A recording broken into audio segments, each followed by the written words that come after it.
Bom, olá a todos. Eu vou dar início à nossa 40ª aula.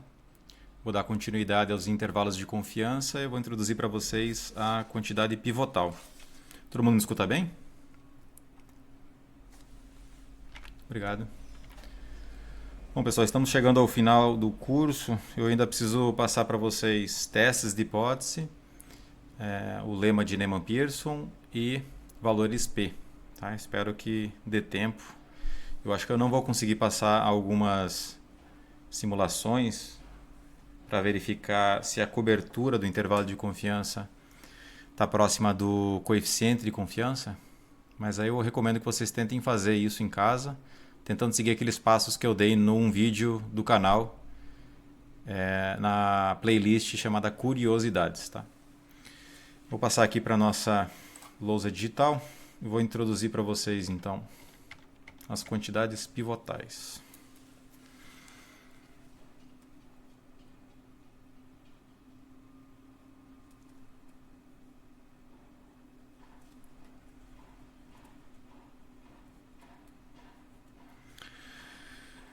Então, é bem simples, provavelmente vocês já viram essa definição em algum momento.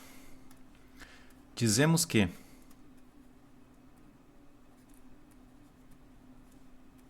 m de g de θ xn, esse xn aqui é a nossa amostra, pode ser uma amostra aleatória ou não, ou seja, um vetor definido no mesmo modelo estatístico. Essa quantidade, ou seja, uma função de g de θ e da amostra, é uma quantidade pivotal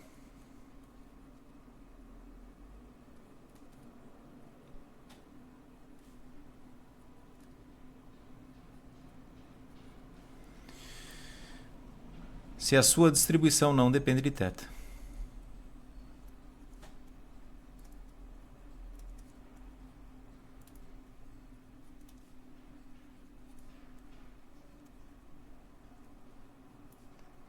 Porque se a sua distribuição não depender de θ, nós poderemos usar essa quantidade pivotal para encontrar intervalos de confiança exatos, nesse caso, porque a quantidade pivotal ela não depende de θ e a sua distribuição não depende de θ, a quantidade em si depende de θ, mas a distribuição não depende. Então isso aqui não é uma estatística, é uma quantidade pivotal.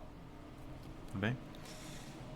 Eu tenho também a definição de uma quantidade pivotal assintótica, então eu já vou escrever aqui.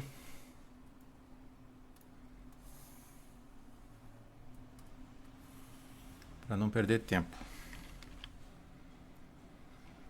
Então tenho duas definições, essa aqui é a primeira, e a segunda diz apenas que a sua distribuição assintótica, ou seja, quando o n cresce.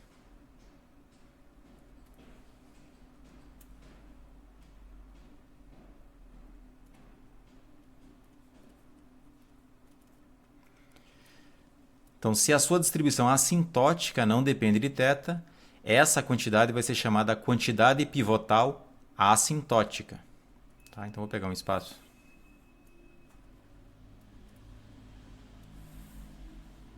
Deixa eu colocar mais perto mesmo. Acho que cabe uma assintótica aqui, né? Vamos ver.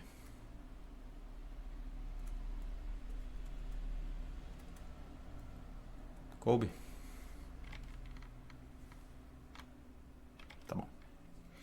Então é isso, pessoal. Essas duas quantidades aí. Se ela for exata, uma quantidade pivotal exata, posso escrever aqui? Então eu posso usar essa quantidade exata para construir um intervalo de confiança exato. Mas muitas vezes, na grande maioria dos modelos mais complexos, você não vai conseguir uma quantidade pivotal exata. Você vai precisar de uma quantidade pivotal assintótica. Tá? E aqui eu estou me referindo à quantidade pivotal para g de θ. Então deixa eu fazer essa observação também. Quantidade pivotal para g de θ. E assim fica mais completo.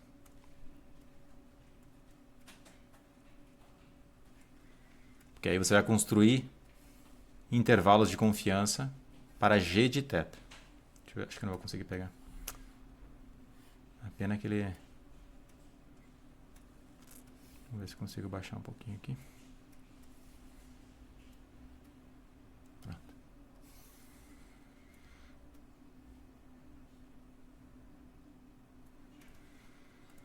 Vamos dar alguns exemplos, vocês já vão identificar.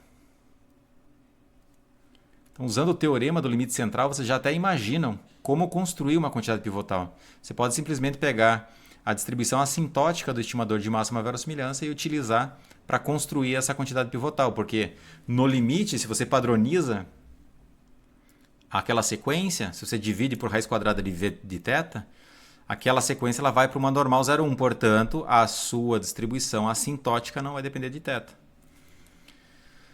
Perfeito? Então vamos dar alguns exemplos aqui.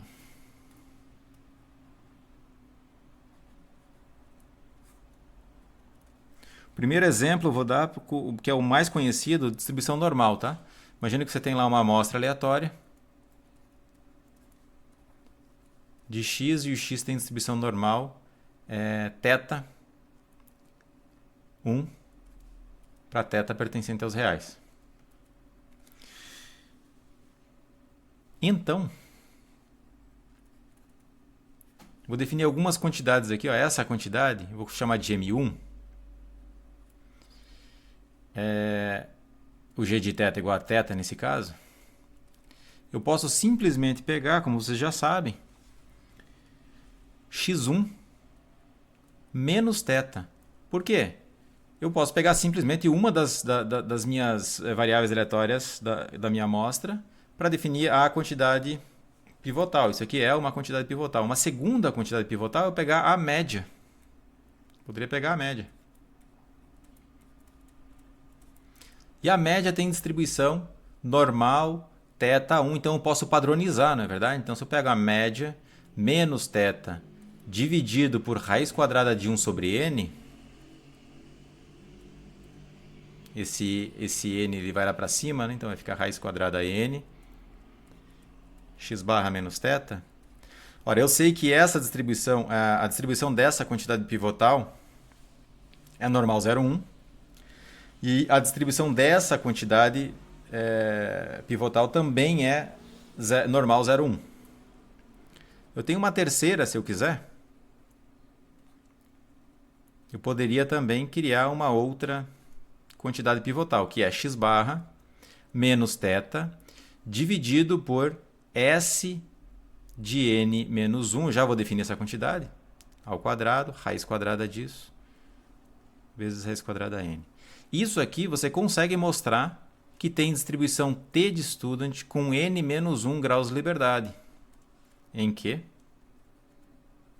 o Sn menos 1 ao quadrado é a variância com um denominador n menos 1.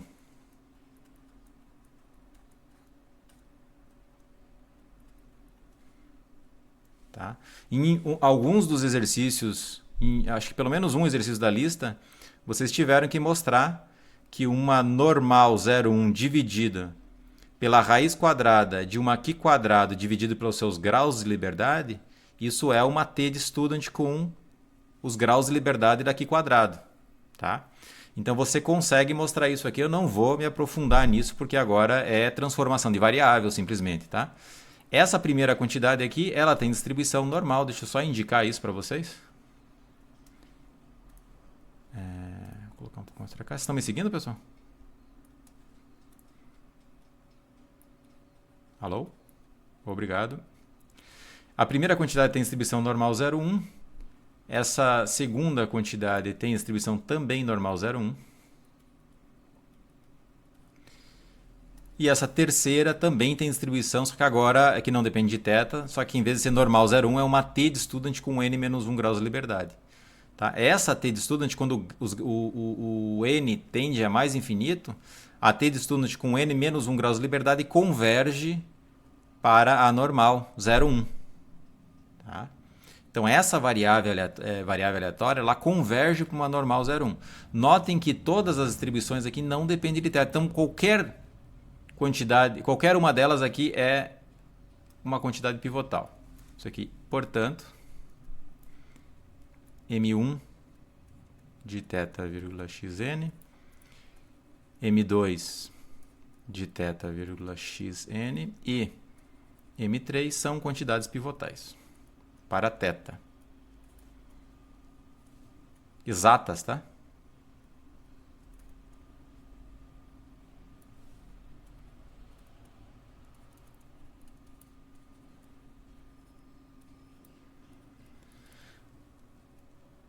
Deixar assim, entre aspas, como eu venho fazendo já em outras aulas.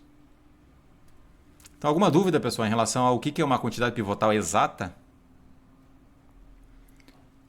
Você vai construir uma quantidade que depende de θ, cuja distribuição não depende de θ. Olha que interessante, ó. Essa quantidade depende de θ. Eu consigo isolar isso aqui da mesma forma que eu isolei lá na última aula. A mesma coisa aqui, eu consigo isolar o θ fazendo algumas operações. A mesma coisa com a terceira quantidade, também consigo isolar o θ. Se tivesse um θ aqui no denominador, ia ser complicado. Então, algumas quantidades elas vão precisar ser reescritas para que dependa de θ apenas no numerador ou no denominador, e isso vai te ajudar a fazer a mesma coisa que nós fizemos na última aula. Deixa eu dar algum exemplo agora de quantidade pivotal assintótica.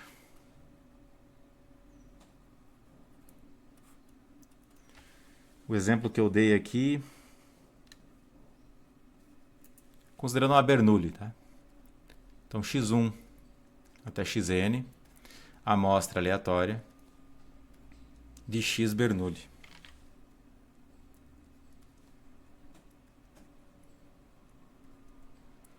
Bernoulli θ com θ pertencente a 0,1. Uma quantidade pivotal assintótica, que para n pequeno pode não estar bem definido, se todos os valores forem iguais a 0 ou iguais a 1, é essa aqui, ó. Eu vou chamar de m de θ, xn. Ela vai ser igual a raiz quadrada n, definida desse jeito, x barra menos θ, dividido por raiz quadrada de x barra 1 menos x barra. Essa quantidade aí é uma quantidade pivotal assintótica.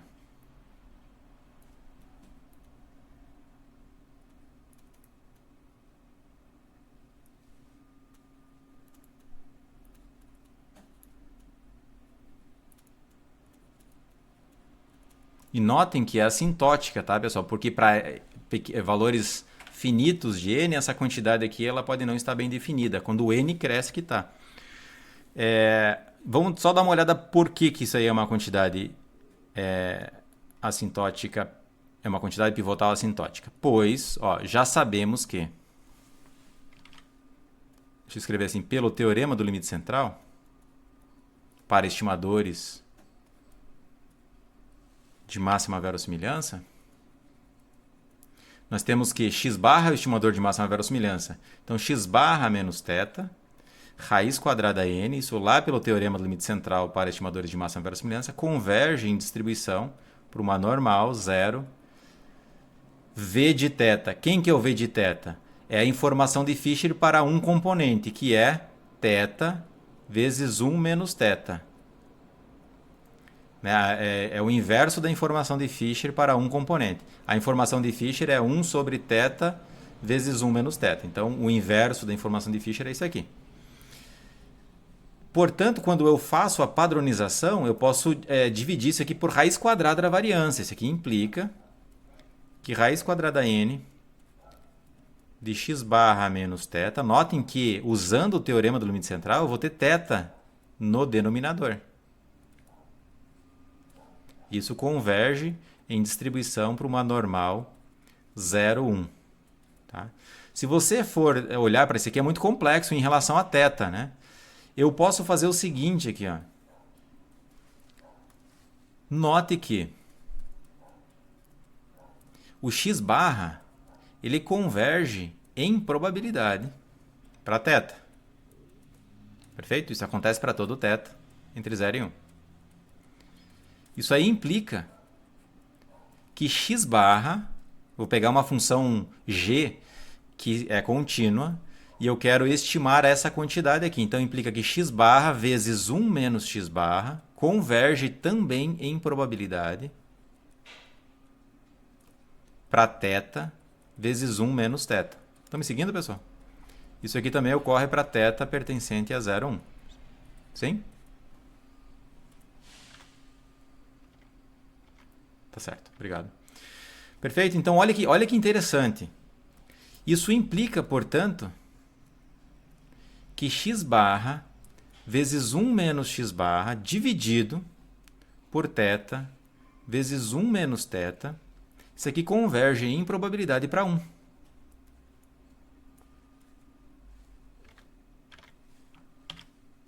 Isso não ocorre para um valor específico, ocorre para todos os valores de θ. Você fixa o θ e a convergência ocorre para cada valor de θ fixado. Olha que interessante então, pessoal. Eu sei que isso aqui ocorre e eu sei que isso aqui ocorre. Então eu posso colocar essa quantidade no denominador. Posso colocar a raiz quadrada dela no denominador, continua indo para 1, quer ver? Isso implica, portanto, que a raiz quadrada de x barra 1 menos x barra dividido por θ vezes 1 menos θ,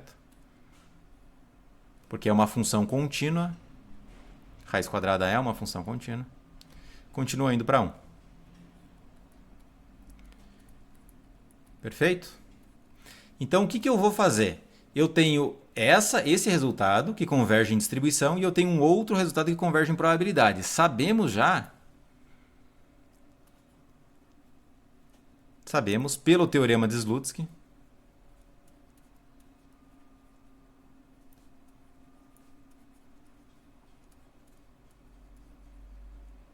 y, que... Deixa eu escrever de novo esse Slutsky que está um pouco feio.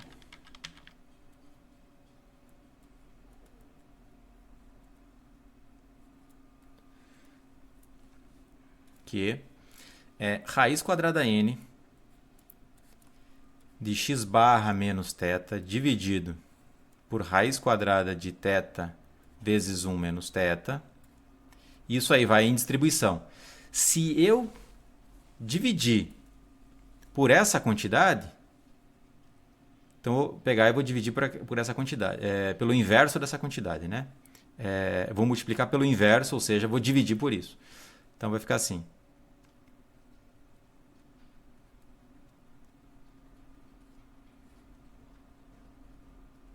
Esse θ vezes 1 menos θ está dentro da raiz quadrada, tá? Isso aqui vai em probabilidade para 1 e esse outro vai em distribuição para normal. Portanto, o produto também continua indo em distribuição. É o que o teorema de Slutsky diz. Isso vai para qualquer valor de θ fixado, não pode estar nas bordas, né? Mas ele está aqui dentro do nosso espaço paramétrico, aberto. Portanto, eu posso... Esse raiz quadrada de θ vezes 1 menos θ vai lá para cima no numerador e eles vão ser cancelados e, portanto, eu chego à conclusão de que raiz quadrada n x barra menos θ dividido por raiz quadrada de x barra vezes 1 menos x barra, isso aqui vai para uma distribuição normal, vai em distribuição paranormal. Padrão. Perfeito? Alguma dúvida, pessoal? Portanto, de fato, essa quantidade aqui é uma quantidade pivotal, assintótica. E aqui você vai fazer isso aí para Poisson, certo? Vocês vão constatar que isso aqui é verdade para Poisson, para exponencial, para qualquer... Você vai colocar aqui o V de θ. E eu vou dar um teorema para vocês, que é como é que vocês vão encontrar a quantidade pivotal usando o teorema do limite central para estimadores de máxima verossimilhança. Está muito parecido com o que eu fiz aqui. Tá legal? Alguma dúvida, pessoal? Pode falar.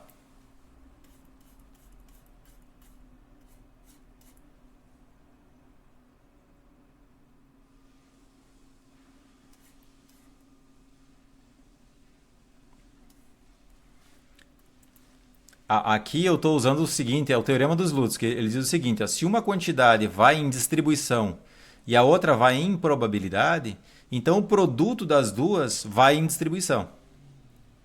Tá? Lá em cima onde? Aqui? Essa aqui? Não, aqui não é o teorema de aqui. Tá, tudo bem, mas não é o teorema de Slutsky aqui. Aqui eu só simplesmente eu tô dividindo por uma constante. Se eu dividir por uma constante aqui, lá na variância ela vai ficar dividida ao quadrado, concorda?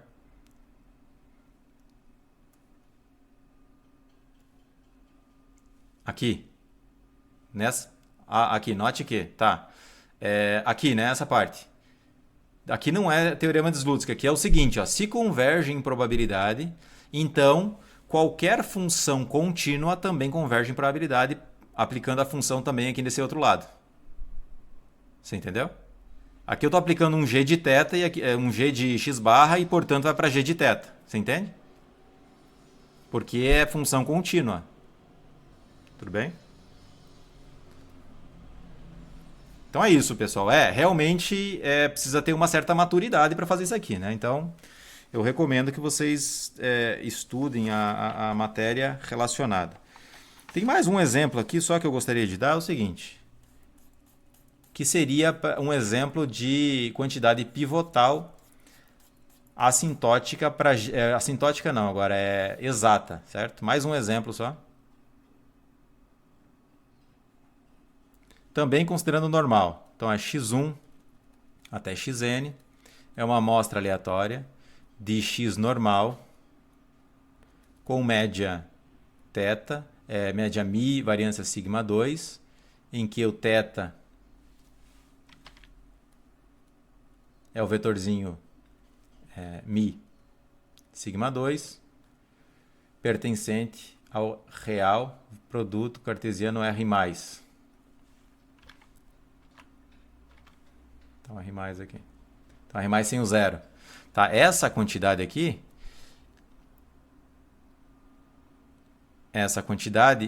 eu quero para g de θ igual a mi, certo? Então, ó, o g de θ, estou pegando a primeira componente.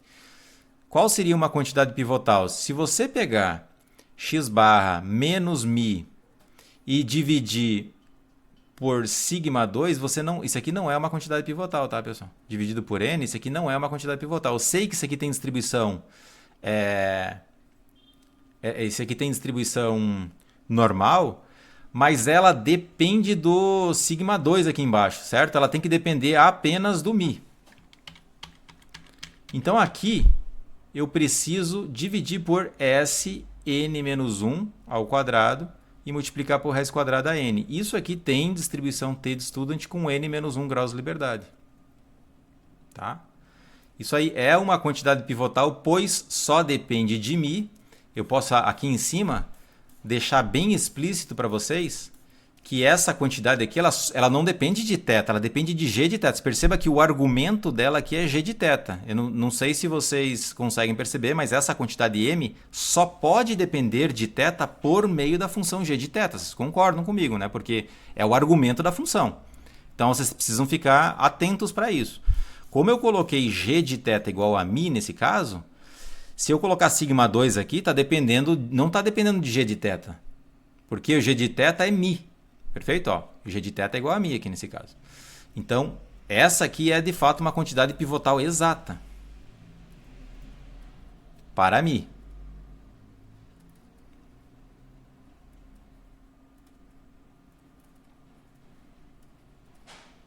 Perfeito? Agora eu tenho uma outra quantidade pivotal para o sigma 2. Que seria a g de θ, seria agora a segunda componente de θ. E o que eu sei, né, a respeito do S ao quadrado n-1? Eu sei que quando eu multiplico por n-1, S de n-1 ao quadrado, isso aqui é somatório de xi menos x barra ao quadrado, que tem distribuição, quando eu divido por sigma 2, esse cara tem distribuição Qi quadrado com n-1 graus de liberdade. Façam a prova lá. Eu mostrei um vídeo, né? Não dei aula, mas eu disse que tinha um vídeo a respeito. Eu coloquei o vídeo lá no canal, na página do curso. Então essa aqui, ó, ela só depende de g de θ, tá vendo? Tá aqui. E a distribuição dela não depende de g de θ, não depende de θ. Também é quantidade pivotal. Só que agora para sigma 2. Quantidade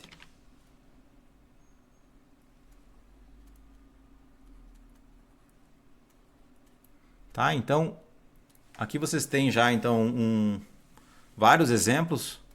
E aqui vocês poderiam encontrar a quantidade pivotal considerando exponencial. Aí você sabe que somatório de exponencial tem, quando você divide por alguma quantidade ou multiplica, ela vai ter distribuição gama que independe do parâmetro. Tá? Então vai ter vários exercícios na lista e vocês vão precisar aplicar transformação de variável para você identificar qual é a distribuição dessa quantidade pivotal. Então só percebam só como transformação de variáveis é importante.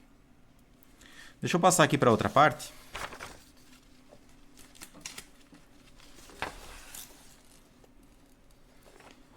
Então eu vou construir agora o intervalo de confiança me baseando em uma quantidade pivotal, aproximada ou exata.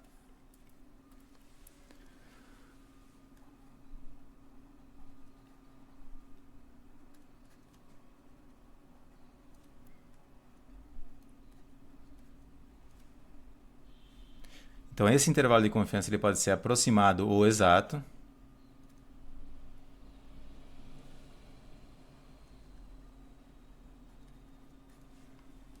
A partir de uma quantidade pivotal.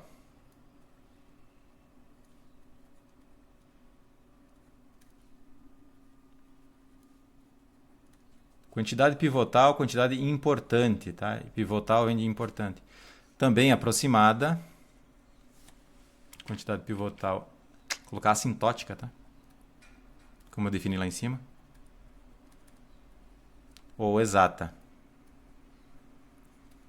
Eu vou fazer só para exata. E aí a aproximada eu vou deixar entre parênteses. Então vamos lá. Seja m de g de θ, vírgula, xn, uma quantidade pivotal.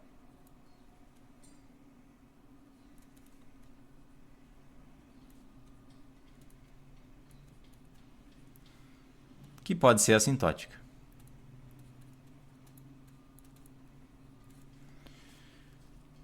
Considere que existam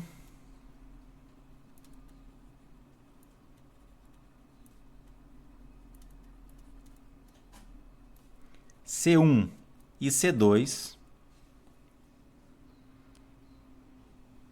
que não dependem de θ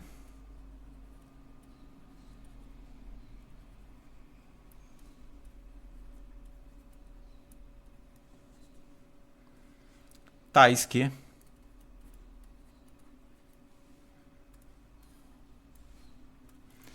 eu quero que aconteça isso, a probabilidade indexada por θ de C1 menor ou igual à quantidade pivotal. Eu fiz isso na última aula, né? A quantidade pivotal era x1 menos θ. A outra era x barra menos θ dividido.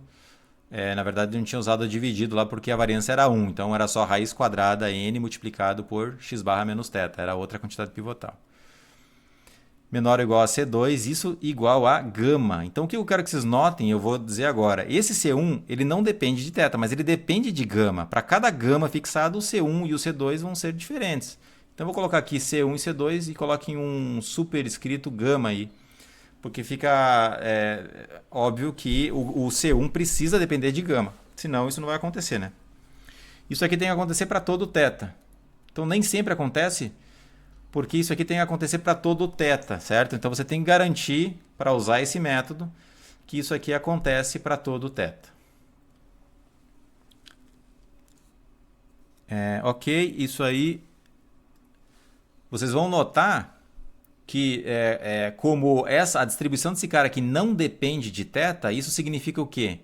Que se eu pego θ' ou θ duas linhas e calculo a probabilidade disso, tem que ser igual.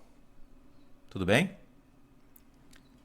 Ou seja, ela é invariante, a distribuição de m de g de θ, vírgula xn, é invariante com respeito a θ. É quase como se fosse uma estatística ancilar. Como não é uma estatística ancilar, eu não posso usar esse termo, mas ela tem um paralelo com a estatística ancilar.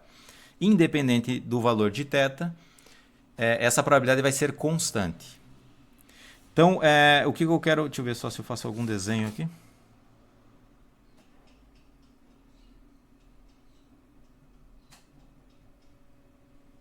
Tá, tá lá em cima. No caso de quantidade pivotal assintótica, eu aplico um limite. Vou colocar em azul. Então, isso aqui tem que acontecer no limite se a sua quantidade pivotal for assintótica. Então, deixa eu colocar assim. Isso aqui só vale se a sua quantidade pivotal for assintótica. Na verdade, vale para outro caso também. Para o caso exato, também vale, certo? Mas no caso da assintótico, isso aqui só vale quando se aplica limite. Ok? Agora vem a parte. Ó. Se existirem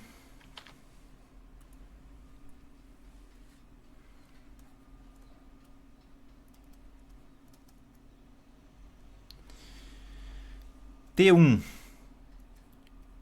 de xn e T2 de xn estatísticas, obviamente, se é uma estatística, não dependem de θ, perfeito? Tais que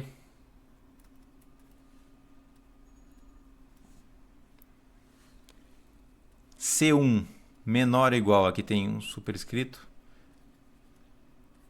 menor ou igual a m de g de θ xn, que por sua vez é menor ou igual a C2 de gama. Isso ocorre se e somente se o θ estar entre T1 e T2. Suponha que isso aqui acontece. Se isso acontece, então, pessoal, eu posso substituir esse termo por esse outro termo e eu tenho um intervalo de confiança. Se isso acontece, aí eu venho com um então. Porque já vai satisfazer a definição de intervalo de confiança. Então, um intervalo de confiança para g de θ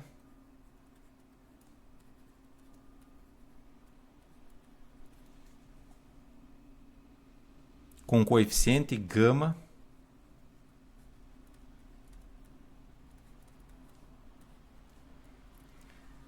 é dado por... Então eu tenho esse intervalo de confiança, que pode ser o intervalo de confiança assintótico, se for assintótico.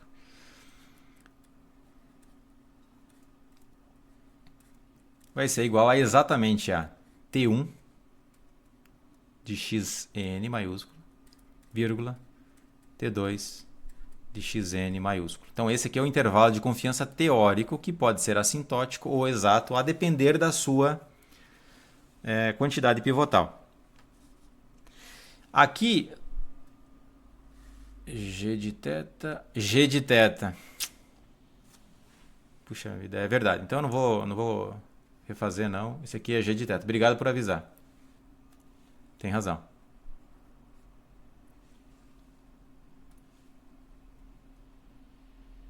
Obrigado, viu? É isso mesmo, g de θ. Então esse aqui é o nosso intervalo de confiança, pessoal. Por definição, certo? Então se eu conseguir, e foi o que eu fiz na última aula, eu parti de um C1 de gama, C2 de gama, tinha a minha quantidade pivotal e eu fui construindo, dizendo que isso aqui era equivalente a uma outra transformação, que era equivalente a uma outra, e chegava em algo desse tipo. Esse T1 de xn não depende de θ, mas depende de gama. Então poderia colocar um gama aqui também, certo? Se você quiser, você pode colocar um gama aqui.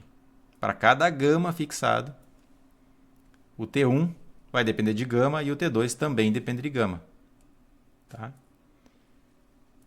Então, olha que interessante. Só faltou um detalhe para ficar bem fechado. Esse aqui eu pego a interseção com os possíveis valores de g de θ. Olha que interessante. Por quê? Porque esse intervalo ele pode sair. E eu não quero que saia, eu quero que ele fique dentro dos possíveis valores de g de θ. Vou dar alguns exemplos, vocês vão perceber. Então vamos aqui para o exemplo da normal. Utilizar aquelas três quantidades pivotais.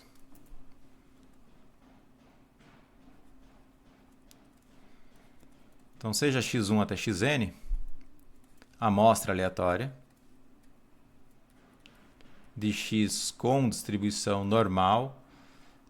Vou colocar θ 1 e o θ pertencente aos reais. Perfeito?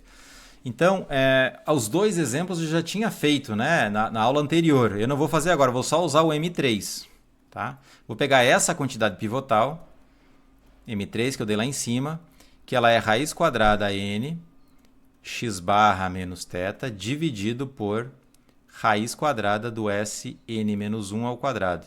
Eu sei que isso aqui tem distribuição t de student com n menos 1 graus de liberdade. Então eu vou fazer aquela regrinha lá. Eu vou pegar um C1 de gama e C2 de gama, de tal forma que isso aqui aconteça. Vamos dar uma olhada então. Eu sei que isso tem distribuição t de student, então vamos dar uma olhadinha no gráfico. A t de student, tá? Eu vou desenhar para vocês.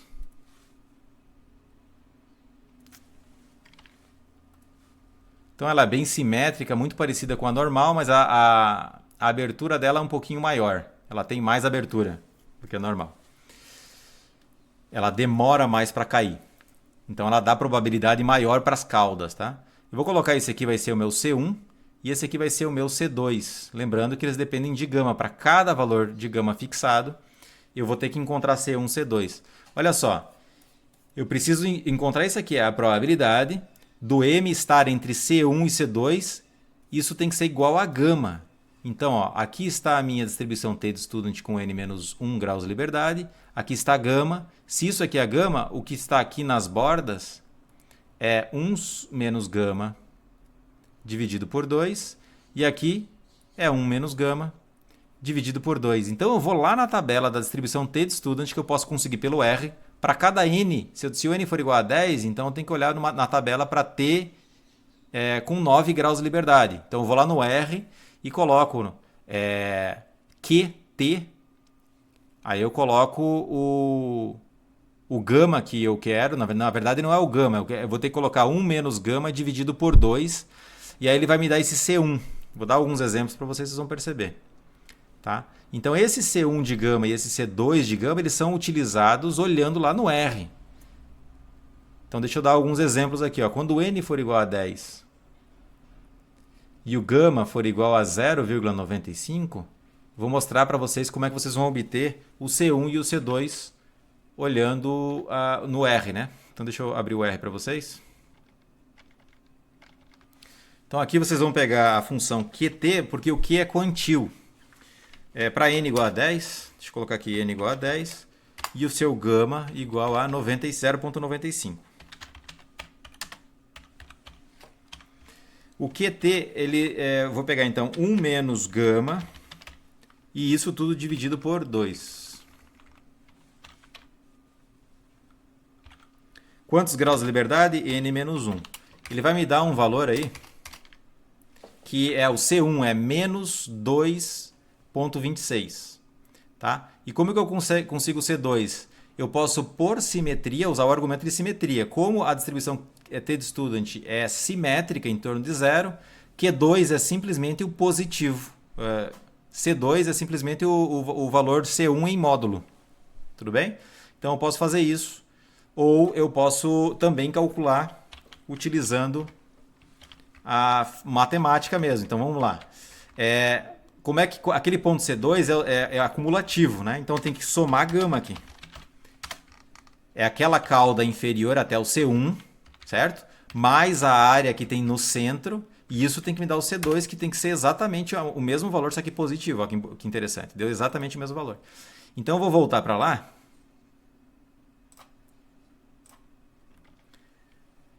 Então nesse caso em especial, o C1 de gama é igual a menos 2,26. E o C2 é igual a 2,26. Tá? Então, para cada n fixado e para cada gama fixado, você consegue o C1 e o C2. Esses valores são dados. No momento em que você sabe o n e o gama, o C1 e o C2 estão fixados. Certo? Você vai lá na distribuição t de student, essa distribuição aqui. Se fosse gama, você ia lá na distribuição gama e você tentaria fazer isso. Aí tem o problema da assimetria. Depois nós vamos discutir isso, certo? Já já. Agora eu vou pegar o seguinte. Note que vou fazer aquela mesma manipulação que eu fiz. Ó. C1 é menor ou igual a raiz quadrada n x barra menos θ sobre raiz quadrada de Sn menos 1 ao quadrado, isso aí ocorre se e somente se, você vai fazer as manipulações todas que eu fiz lá na última aula, e vocês vão perceber que isso aí na verdade é x barra menos C2 vezes raiz quadrada de Sn menos 1 ao quadrado dividido por n.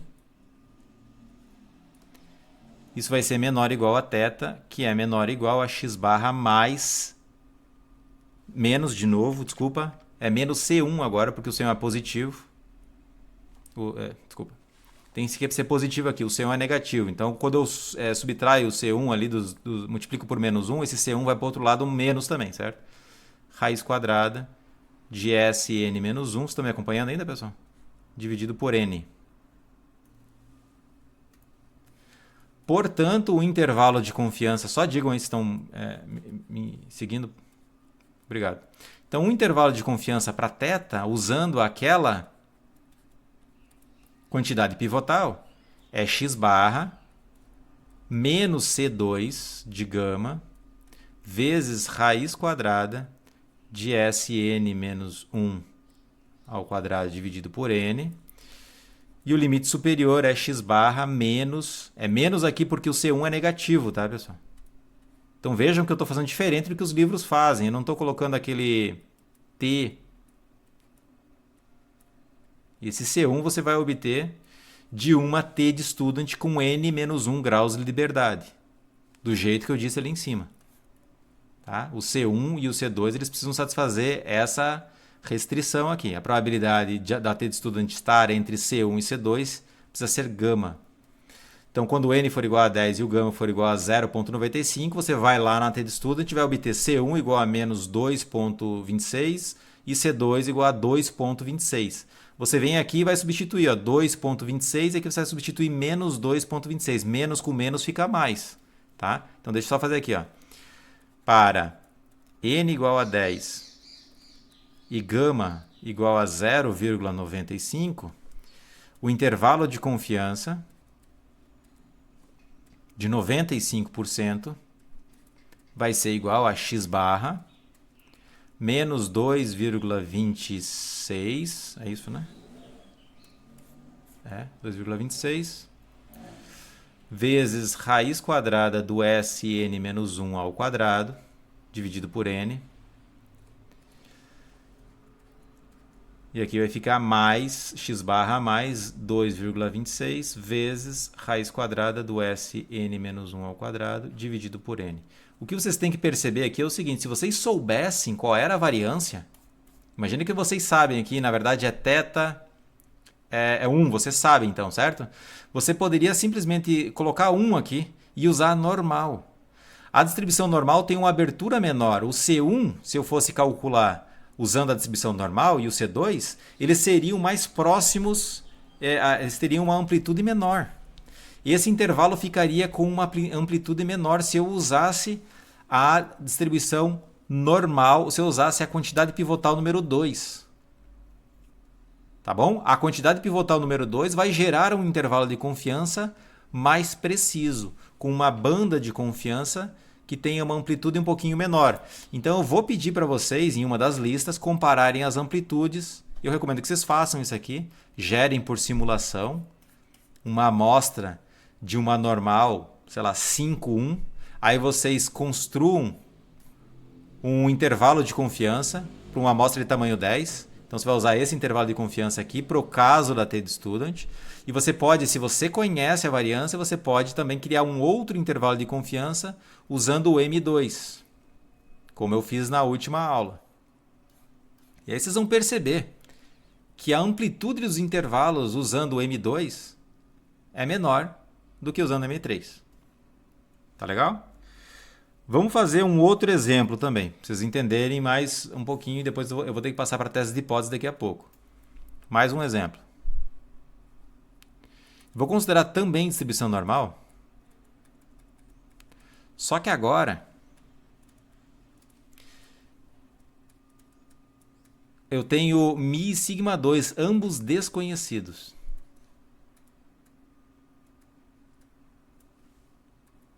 Então, o nosso θ agora é μ sigma 2. Então, é um modelo muito maior, né? O μ ele pode variar aqui nos reais e o sigma 2 nos reais positivos. E agora eu posso fazer um intervalo de confiança para μ e posso fazer um intervalo de confiança para sigma 2. O intervalo de confiança para μ, eu posso usar essa mesma quantidade pivotal. Essa aqui também é uma quantidade pivotal no outro modelo, tá, pessoal? Aqui eu conheço o sigma 2. Lá eu desconheço o sigma 2. E eu posso usar exatamente essa quantidade pivotal. Eu já não posso mais usar a quantidade pivotal M2. M2, que eu dei no exemplo passado, ele não é quantidade pivotal, porque vai depender lá do sigma 2 ou a distribuição vai depender de sigma 2. Sigma 2 conhecido ou desconhecido torna as coisas diferentes, tá, pessoal? Esse aqui é um outro modelo. Esse aqui não é o mesmo modelo. Esse aqui é um modelo normal com mais parâmetros. Tem mais parâmetros para estimar aqui. Então, agora note que essa M3 é também uma quantidade pivotal para o μ.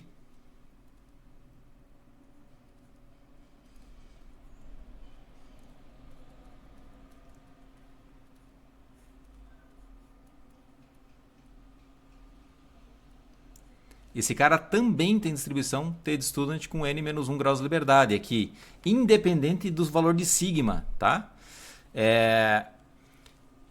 E eu também tenho um M, eu não sei como que eu chamei lá, vou chamar M4 aqui, que é para o sigma, gama. Eu sei que isso aí tem uma distribuição, ó, n-1 multiplicado por S de n-1 ao quadrado dividido por sigma 2. Esse cara aqui tem uma distribuição Qi quadrado com n-1 graus de liberdade. Então, o que eu vou fazer aqui? O intervalo de confiança para μ, eu já consigo usar exatamente o mesmo resultado que eu usei lá anteriormente. Eu vou conseguir um intervalo de confiança para μ e ele vai ser exatamente igual ao anterior. Vai ser x barra menos C2 de gama vezes a raiz quadrada do S n-1 ao quadrado dividido por n. Esse é o limite inferior. E o limite superior, x barra é menos também, porque tem que tomar cuidado de como as coisas são definidas, tá? O C1 ele é negativo, para ele ficar no limite superior eu preciso multiplicar por menos 1.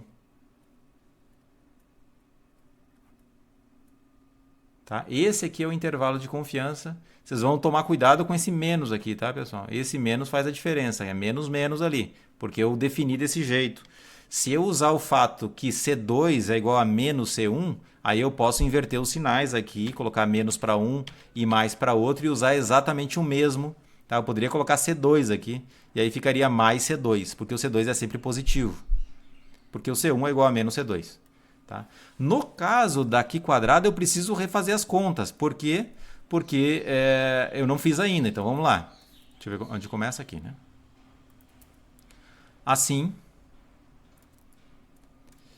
se eu pegar C1 e C2 que satisfazem aquela primeira restrição, ó, C1 de gama menor ou igual a n-1 vezes S de n-1 ao quadrado, sigma 2, menor ou igual a C2 de gama, isso aqui vem daquela probabilidade, porque eu preciso que isso aqui seja satisfeito. Ó. A probabilidade de C1 de gama menor ou igual a n-1 Sn-1 ao quadrado dividido por sigma 2.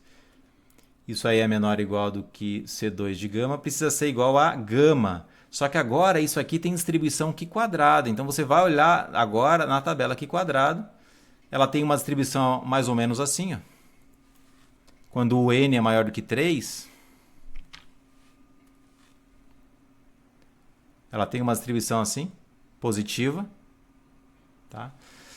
E aí você vai olhar... Deixa eu só terminar de colocar o x aqui bonitinho.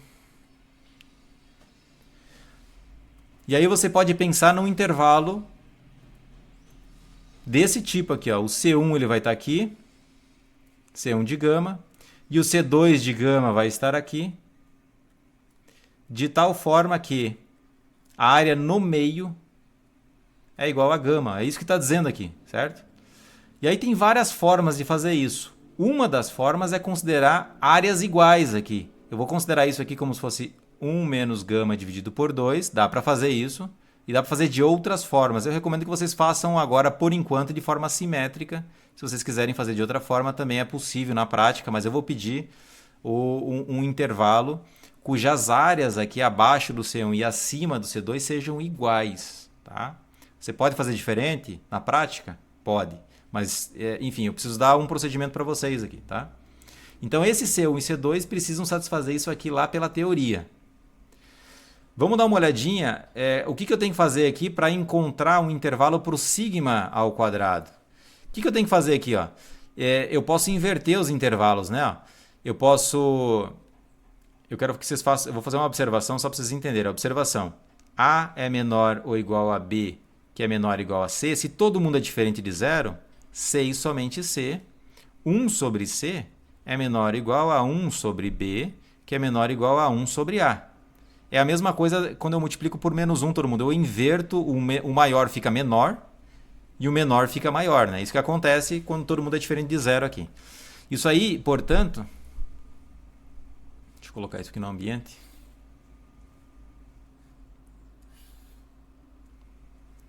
Então, esse cara aqui de cima ocorre C e somente C. Você só liga o microfone, pessoal, para verificar se está ok? Tudo certo? Então o que eu vou fazer aqui? Eu vou inverter, né? O C2 é lá para baixo, fica 1 sobre C2 menor ou igual a sigma 2 sobre n menos 1. Então o que eu estou assumindo aqui, pessoal? Que o n é maior do que 1, né? O n tem que ser estritamente maior do que 1, senão vai dar zero aqui no denominador. Tem que ser menor ou igual a 1 sobre C1.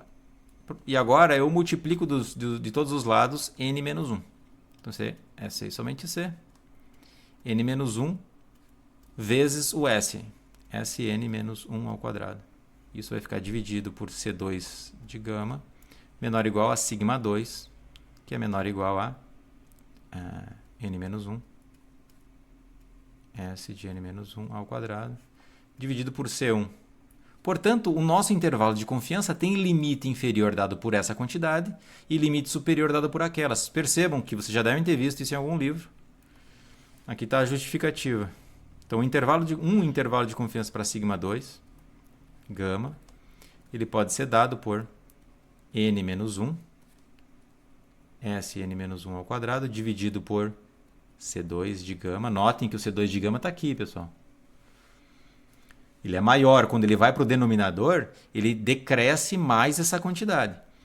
E o limite superior, n menos 1, de S menos 1 ao quadrado, dividido por C1 de gama, que é menor do que C2. Portanto, quando eu divido, ele não vai ser tão pequeno quanto o outro. Esse aqui com certeza é menor do que aquele. Então é isso, pessoal. Alguma dúvida?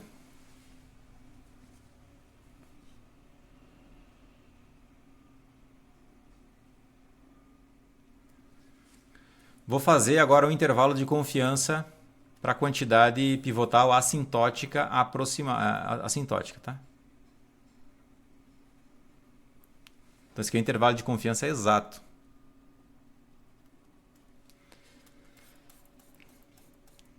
Esse aqui também é um intervalo de confiança exato. E aqui em cima também é um intervalo de confiança exato. Esse de cima, quando o sigma 2 é igual a 1, ele é exato, mas ele não é o melhor. Tá? O melhor seria você considerar o sigma 2 conhecido, que você ganha essa informação. Aqui você está meio que desconsiderando que o sigma 2 é conhecido. Vale do mesmo jeito, não tem problema. Mas como você tem essa informação, o melhor seria usá-la, né? Porque aí você ganha informação. Você ganha precisão no caso.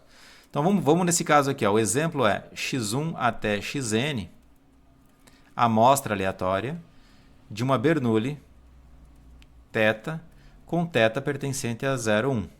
Tá? Eu vou pegar a quantidade pivotal para θ como sendo exatamente aquela que eu dei lá em cima. Raiz quadrada n, x barra menos θ. Isso aqui vai ficar dividido por raiz quadrada de x barra vezes 1 menos x barra. Quando você vai fazer... Isso aqui tem distribuição aproximadamente normal. Deixa eu escrever aqui. É assintótica, tá? Vai para uma normal 0, 1. Isso acontece para todo θ, é fixado dentro do intervalo 0,1.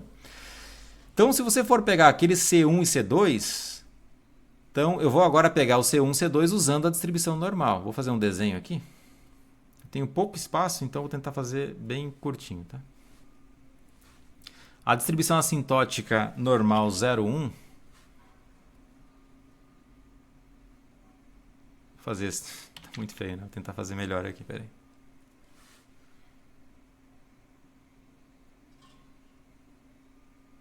Tá. Eu vou pegar o C1 de gama, usando a normal agora, e o C2 de gama. Aqui no meio tem gama, aqui é 1 menos gama dividido por 2, é a área, e essa área aqui de baixo é 1 menos gama dividido por 2 também. Então eu vou pegar e encontrar o C1 e o C2 para cada gama fixado. E eu vou perceber que C1 de gama menor ou igual a raiz quadrada n x barra menos θ dividido por raiz quadrada de x barra vezes 1 menos x barra, isso aí ocorre C e somente C, vai fazer toda aquela manipulação, vai ficar x barra menos C2 de gama vezes raiz quadrada de x barra vezes 1 menos x barra. Só fazer a manipulação aí, tá, pessoal? Isso aí é menor ou igual a θ, e o θ é menor ou igual a x barra menos C1 de gama. Lembrando que o C1 de gama é negativo, ó, porque ele está abaixo do zero. Então, menos com menos vai ficar mais. X barra vezes 1 menos x barra dividido por n. Portanto, o intervalo de confiança aproximado para θ tem banda inferior dada por isso e banda superior dada por aquela parte, por esse limite superior. É o que eu vou escrever aqui. Isso aí implica que um intervalo de confiança aproximado, eu posso até colocar um azinho aqui, para θ, com coeficiente gama, ele é igual a x barra menos C2 de gama vezes raiz quadrada de x barra vezes 1 menos x barra. Vocês podem fazer as simulações aí para verificar se isso aí tá bom ou não, pessoal. Eu fiz isso em um dos vídeos do canal, vocês já devem ter visto. E aqui vocês podem usar o fato de que C1 é igual a menos C2. Então vai ficar menos com menos mais, e aqui você vai colocar C2. Porque você está numa distribuição simétrica. No caso daqui quadrado, ela não é simétrica. Aqui quadrado você não pode usar isso. Essa raiz quadrada aqui vai até lá embaixo. Tá? Em que, nesse caso, C1 de gama é igual a menos C2 de gama. Para todo gama entre 0 e 1.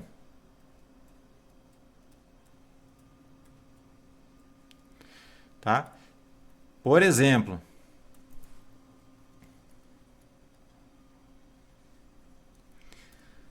para n igual a 10, gama igual a 0,95, e o que mais? E x barra observado igual a 0. Aqui faltou só uma interseção. Interseção 0,1. Você lembra? Interseção g de θ? Então, se o intervalo sair, se aqui der negativo, você sabe que o intervalo para θ é uma proporção. A proporção está sempre entre 0 e 1. Então, você pode pegar o máximo, entre o limite inferior e 0. E o mínimo entre o limite superior e 1. Então, por exemplo, imagina que você tem n igual a 10, gama igual a 95 e x barra igual a 0,5, suponha. Então, o intervalo de confiança observado, assintótico, vou colocar um azinho aqui, para θ, de 95%, ele vai ser 0,5 menos... Quando o gama é 0,95, o C2 de gama é 1,96. Vezes a raiz quadrada de 0,5 vezes 1 menos 0,5 dá 0,25. 0,25 dividido por 10. E o limite superior vai ser 0,5 menos 1,96. Mais 1,96 vezes raiz quadrada de 0,25 dividido por 10. Estou colocando vírgula às vezes, ponto, tá? Eu estou considerando ponto aqui porque nas listas, se eu considerar vírgula, fica difícil de usar vírgula aqui também, certo? Aí fica difícil de entender. Deixa eu colocar no R para mostrar para vocês quanto é que dá esses intervalos aí. Vamos lá. Vai ficar 0,5. Vocês só me digam se está tudo bem, pessoal? Estão me escutando?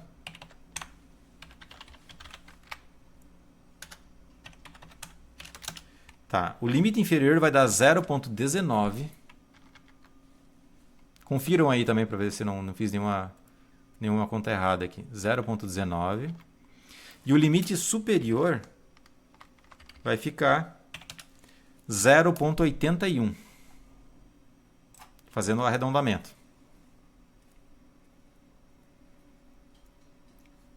Então esse aqui é o intervalo observado. Nós temos uma confiança de 95%. Ó, faltou só colocar a porcentagem aqui. De que o verdadeiro valor esteja lá dentro. Não é que a probabilidade do verdadeiro valor estar aqui dentro é 95%. Não. A probabilidade do verdadeiro valor estar aqui dentro é 95%. Tá bom? E se fosse 0,8 aqui? Aí você teria que recalcular, já não seria mais 0,25, tá? Enfim, aí é só uma questão de você recalcular e ter outro intervalo. Se ultrapassar o 1 aqui no limite superior, você vai tomar o número 1. Se ficar abaixo do 0, você vai tomar o 0 como o limite inferior. Alguma dúvida, pessoal?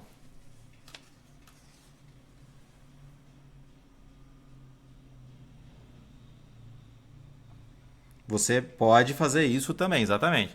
Então você pode encontrar um intervalo de confiança exato para o caso da Bernoulli, mas vocês não vão fazer nessa disciplina que a gente não tem tempo para isso.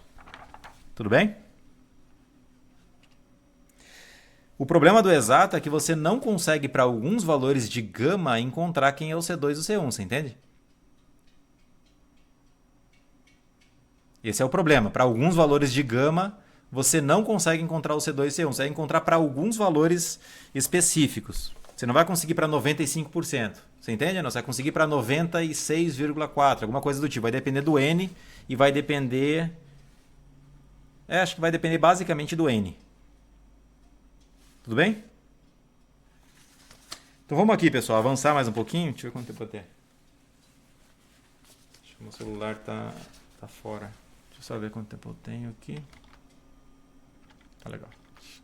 A gente está correndo contra o tempo mesmo, tá? Não quero avançar muito mais rápido do que isso, mas estou percebendo que as coisas estão correndo mais rápido do que eu gostaria. Então vamos lá. Eu vou falar agora um procedimento geral para você encontrar um intervalo de confiança aproximado.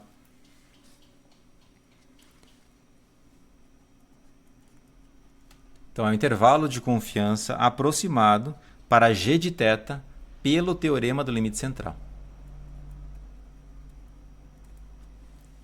Então faltou aproximado aqui. Não, eu vou escrever assim. Intervalo de confiança para g de θ aproximado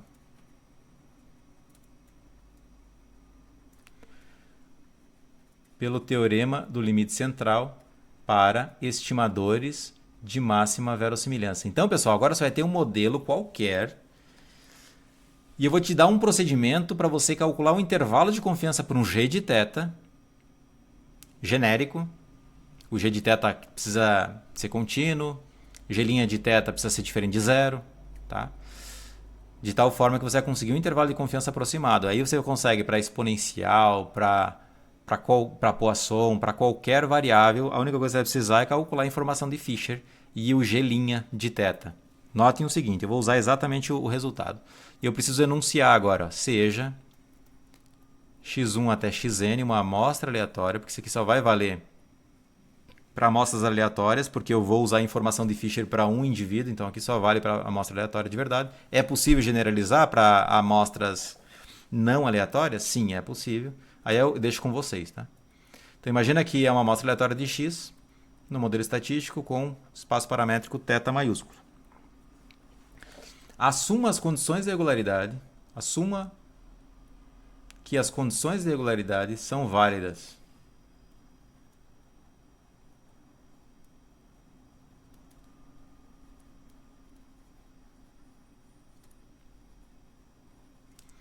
Aquelas condições C1 até C8.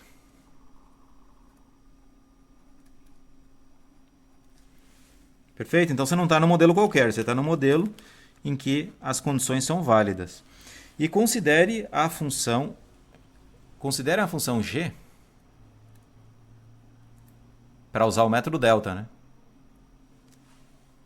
Vou escrever de novo. Então considere g uma função que vai... Vamos colocar aqui dos reais. Eu tinha colocado v, mas não tem problema que ela seja dos reais, tá? Eu posso colocar v que vai de v em u, tá? Só para deixar genérico também.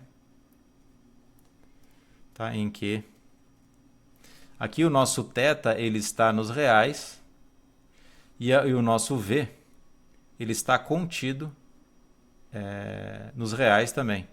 E o nosso θ está contido em v. Então eu posso escrever isso para não ter que colocar lá. Esse v precisa ser um pouquinho maior ou igual a θ, maiúsculo, tá? O θ está contido em v e o v está contido nos reais. Tá? E o... Acho que eu vou ter que colocar mais para trás porque eu estou me referindo... Eu quero me referir a v aqui, né? O v ele precisa ser aberto e convexo. Então o v é aberto e convexo. Tá o quê? O θ maiúsculo está contido em v. E u é um conjunto qualquer que está nos reais. Ok. Deixa eu ver o que mais que eu preciso dizer. Diferenciável. Tá? Então, essa tá entre vírgulas, eu tenho uma explicação ali. Essa g é diferenciável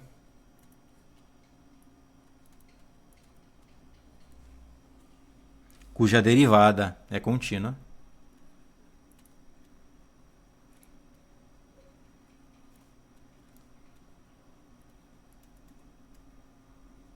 Vocês percebam, a derivada precisa ser contínua por causa do teorema do método delta. E o g' de θ precisa ser diferente de zero, que senão vai ter problema lá na convergência. Eu vou ter que dividir por g de θ em algum lugar, e isso vai dar problema, tá? Então precisa que seja diferente de zero para todo o θ. Então, se isso acontece, olha que legal.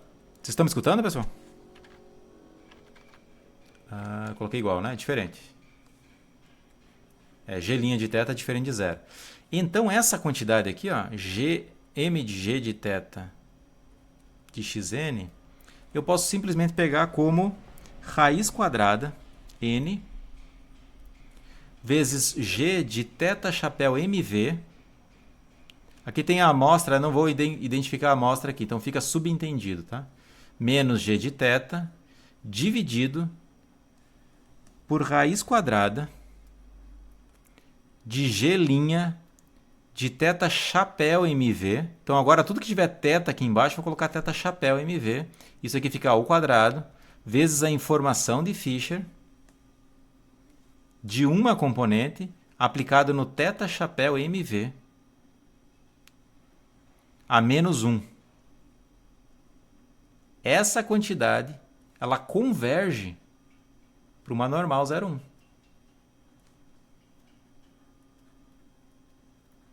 O que eu mudei aqui naquele teorema que vocês viram? Aqui, na verdade, tinha um θ, eu substituí o θ por θ chapéu mv. Aqui tinha um θ também, eu substituí por θ chapéu mv. Vocês vão perceber que isso aqui já convergia para uma normal 0,1. Isso ocorre pelo teorema de Slutsky. Tá? Essa quantidade no denominador, eu substituí o θ por θ chapéu. Porque essa quantidade converge em probabilidade para a mesma quantidade, calculando ela no θ verdadeiro, no θ, não no θ verdadeiro, no θ. Tá? Para cada θ isso aí ocorre. Então vou colocar aqui para todo o θ. Notem, ó, é uma quantidade pivotal assintótica.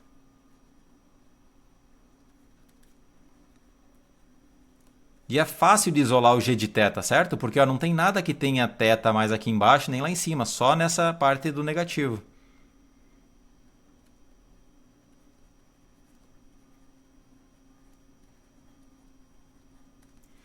Portanto,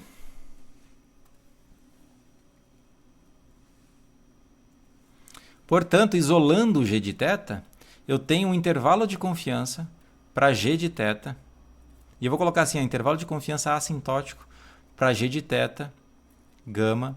Vai ser simplesmente quando eu isolo o g de θ, eu vou ter g de θ chapéu mv, eu espero que vocês façam essas contas aí, menos C2, esse C2 de gama vai ser obtido lá da distribuição normal, porque ela está convergindo para uma normal 0,1, raiz quadrada, vai ficar bem grande essa expressão, deixa eu colocar um pouco mais para baixo, vou colocar para cá. Então C2 raiz quadrada de g' de θ chapéu mv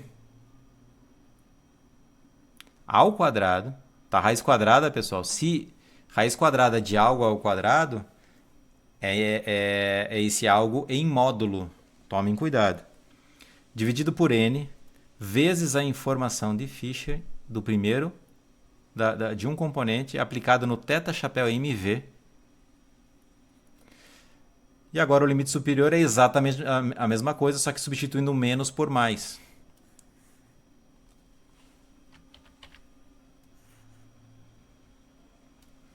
Então, em vez de menos aqui, fica mais, e é mais C2, tá? Por quê?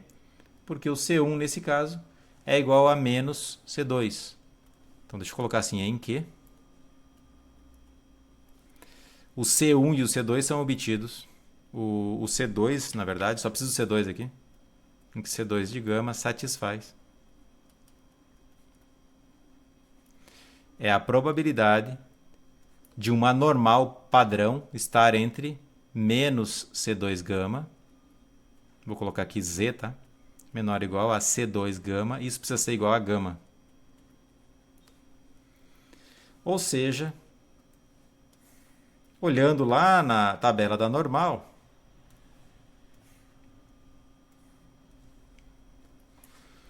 o C2 ele é obtido para cada gama fixada.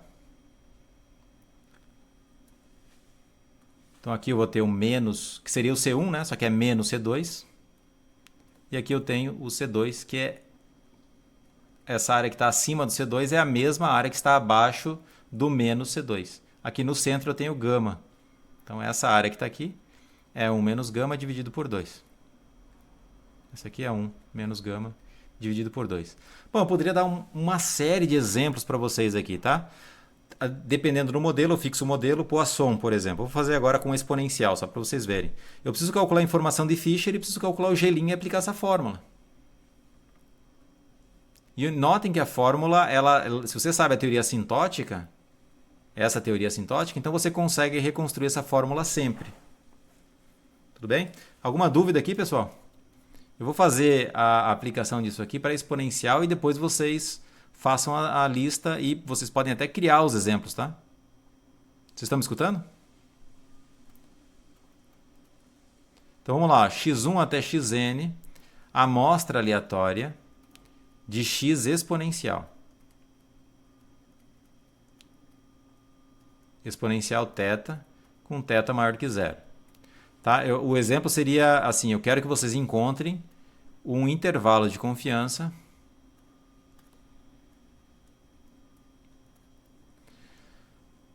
por meio do teorema do limite central.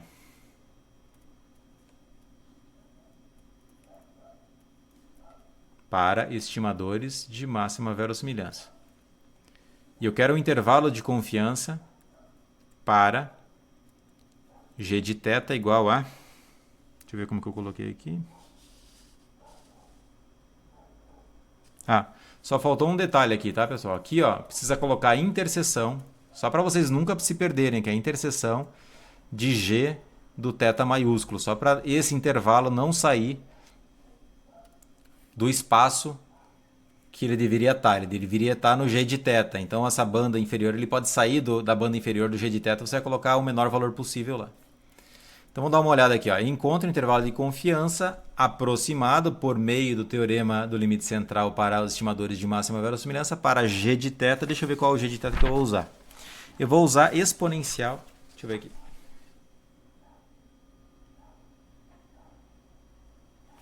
Eu vou usar exponencial de menos θ. Não foi o que eu fiz aqui nas minhas notas, mas eu vou fazer isso. Então vamos lá. Primeira coisa que tem que fazer, solução. Primeira coisa que você vai fazer é encontrar a informação de Fisher, tá? Eu já fiz isso várias vezes. Qual a informação de Fisher para o caso exponencial? Vocês têm aí? Eu não vou derivar de novo porque dá muito trabalho. Vocês já sabem que isso aqui é 1 sobre θ². Tá? Essa é a informação de Fisher. E o que mais que eu preciso? Eu preciso do g' de θ. Quem é o g' de θ? É menos exponencial de menos θ. Só que eu não vou usar exatamente o g' de θ. Eu preciso do g' de θ². Aí esse menos some, vai ficar exponencial de menos 2θ. Perfeito. Quem que é o estimador de máxima verossimilhança? Vocês já sabem que o estimador de máxima verossimilhança é 1 sobre x barra. Aí você pode me perguntar, mas professor, você poderia usar a distribuição exata? Sim, poderia usar a distribuição exata e construir um intervalo de confiança exato. Vou pedir na lista para vocês. Aqui eu estou dando um exemplo de intervalo de confiança aproximado. Então, eu sei que o g de θ chapéu mv, por invariância dos estimadores de máxima verossimilhança, é simplesmente colocar θ chapéu onde tem θ. Tá? Vai ficar θ chapéu mv. Então, portanto, o nosso intervalo de confiança aproximado para exponencial de menos θ, com gama, com coeficiente de confiança gama, vai ser, o limite inferior vai ser exponencial de menos θ chapéu mv, que é 1 sobre x barra, então eu vou escrever assim, ó, x barra menos 1, ou eu poderia, para deixar mais claro, 1 sobre x barra, menos esse C2 que eu vou obter lá da distribuição normal, vai depender de gama, vezes a raiz quadrada de g'², ou seja, a exponencial de menos 2θ chapéu. Então vai ficar exponencial de menos 2 dividido por x barra. Deixa eu escrever direito aqui para ficar aparecendo. Acho que vou ter que aumentar um pouco, peraí. Vai ficar exponencial de menos 2 dividido por x barra. Aqui no denominador vai ficar n vezes a informação de Fisher. Ó. Quando eu colocar a informação de Fisher vai ficar θ² aqui, mas eu preciso substituir o θ² pelo que ele vale. Vai ficar x barra ao quadrado, não é isso? Aqui no denominador. Tá? Esse é o limite inferior. E o limite superior vai ficar exponencial de menos 1 sobre x barra mais C2 gama vezes exatamente a mesma quantidade.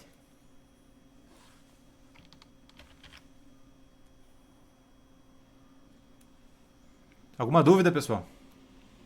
Esse aqui é o intervalo de confiança assintótico para g de θ igual a exponencial de menos θ em um modelo cuja distribuição da sua variável populacional é exponencial θ. Tá entendido isso ou não? E aqui, pessoal, a gente pode brincar com em vários problemas. Podia pegar Poisson e dizer que o g de θ é a probabilidade do x ser igual a zero, que é exponencial de menos θ. Lá no caso da Poisson. E aí eu teria que fazer também... Só que aqui a informação de Fisher vai ser diferente, porque lá na Poisson a informação de Fisher não é 1 sobre θ², é outra coisa. Então você vai ter outra expressão. Vocês estão me entendendo?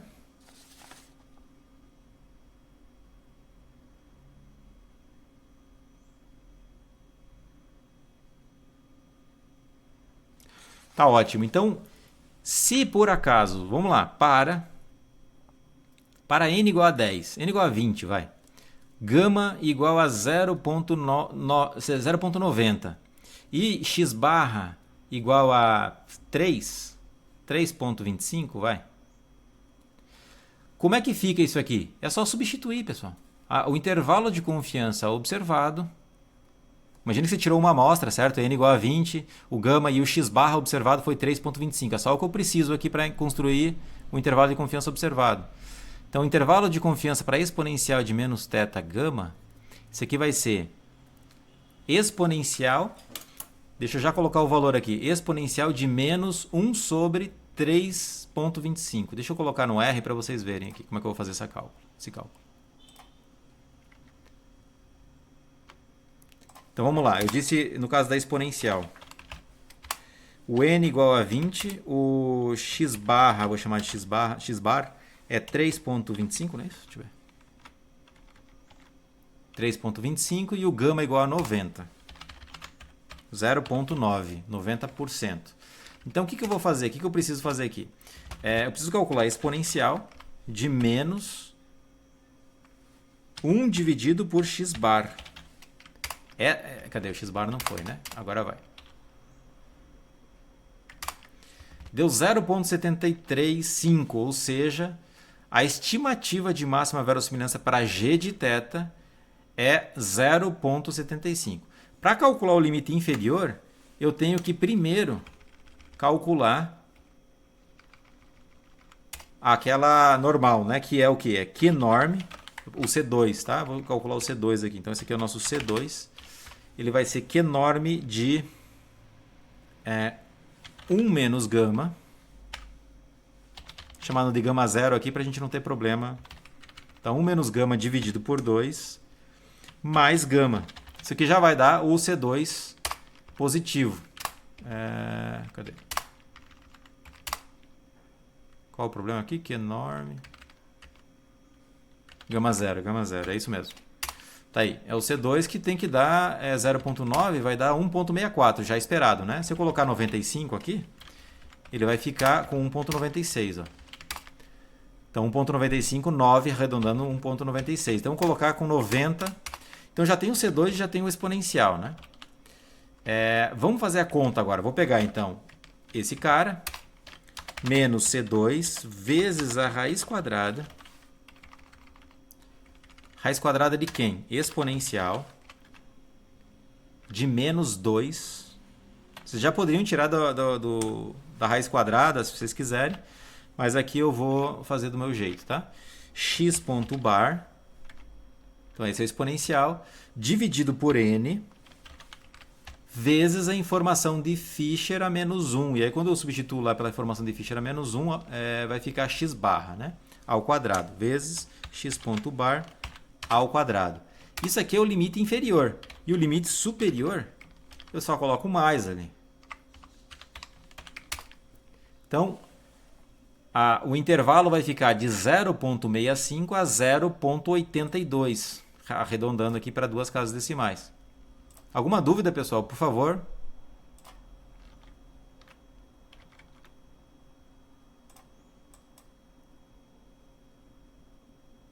O que aconteceu aqui? É o próximo, né? Tá aqui.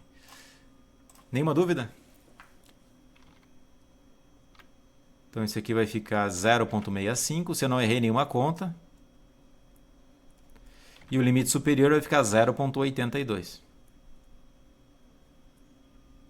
Vamos só dar uma olhada quem seria o nosso g de θ maiúsculo. O θ maiúsculo é a semirreta de 0 a mais infinito. Qual seria o g de θ maiúsculo? O g de θ maiúsculo é exponencial de menos 0, ele vai de 1, vai de 0 a 1, é isso? Deixa eu ver. Quando o θ vai para 0, isso aqui vai ficar exponencial de 0. Então, exponencial de elevado a 0 é 1. Então, ele vai de 0 a 1, certo? É isso que está dizendo aqui. Ó. Eu teria que fazer uma interseção de 0 a 1 aqui. Ó. Interseção de 0 a 1, que é o próprio intervalo 0,65, 0,82. Não ultrapassou.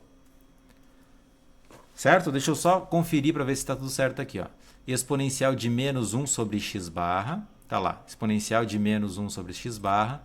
Menos C2 de gama. Tá lá. Vezes raiz quadrada de exponencial de menos 2 dividido por x barra. Aí isso tudo dividido por n vezes x barra ao quadrado. Agora só resta saber se x barra ao quadrado está certo, né? Porque aqui seria a informação de Fischer. A informação de Fischer, quando eu coloco o θ chapéu aqui, a informação de Fischer aplicada a esse ponto vai ser exatamente x barra ao quadrado. Portanto, está certo, né? Então, alguma dúvida, pessoal? Nenhuma? Então, agora eu vou iniciar, vou fazer a introdução de testes de hipótese. Deixa eu só dar uma olhadinha aqui no horário. Então, faltam meia hora ainda, eu vou conseguir pelo menos introduzir alguns conceitos de teste de hipótese. Só me respondam aí, pessoal, estamos seguindo? Alguma dúvida?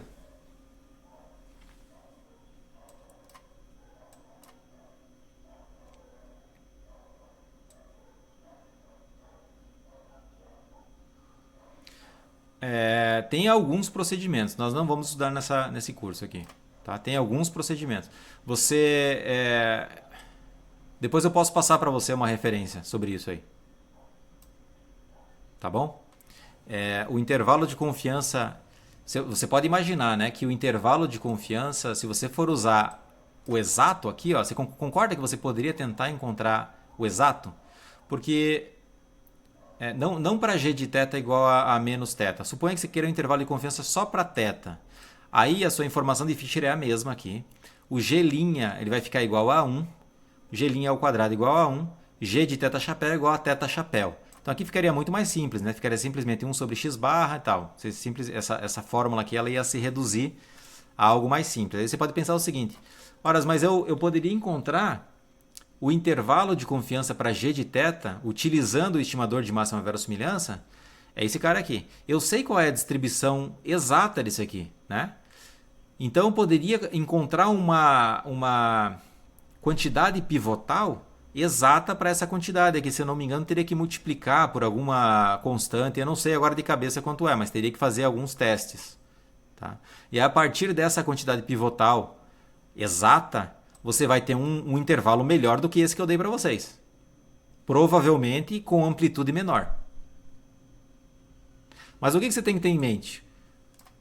O seu intervalo ele precisa depender de uma estatística. Para ser um intervalo bom, com propriedades ótimas, ele vai precisar depender de uma estatística suficiente e minimal completa, certo? Se ele for função de uma estatística suficiente e minimal, é possível que você já tenha chegado no melhor intervalo possível. Tá? Mas você pode ainda assim tentar melhorar esse intervalo usando alguma metodologia. Tá? Eu não vou discutir agora um procedimento para você encontrar o melhor intervalo, mas é possível sim. Tá legal? Eu vou introduzir para vocês agora testes de hipótese e eu vou continuar isso na próxima aula.